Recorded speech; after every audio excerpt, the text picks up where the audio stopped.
د ملي دفاع سرپرست وزیر ختیځ زون ته د سفر په ترڅ کې د 201 خالد بن ولید خولي اردو لا مسؤلینو او منصبینو سره ولیدل. سلام درنو لیدونکو، ستړي مشئ.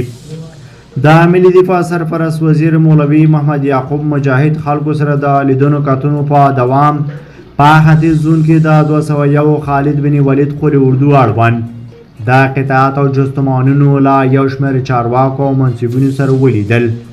د ملي دفاع سرپرست وزیر د 201 خالد بن ولید خولي اردو کې د تشریفاتو قطعې د معاینې ترڅنګ د خولي اردو له ښوونیز مرکز څخه لیدنه وکړله او د یاد خولي اردو له قمندان مولوي عبدالصبور ابودجانه او نورو چارواکو سره یو ځای د هیواد ختیځ زون د وضعیت ارزونه وکړه.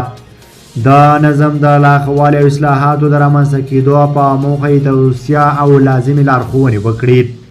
همداراز د ملي دفاع سرپرست وزیر په هیواد کې د امنیت د تامین په برخه کې د مجاهدینو له شپه او ورځو هلو ځلو قراردادونه یې وکړ او له هغوی وغوښتل چې خپلو مسؤلیتونو ته په کلک هوډ سره جدي پاملرنه وکړي او د هیواد د بیت المال ساتنې او اسلامي نظام خدمت ته لومړیتوب ورکړي.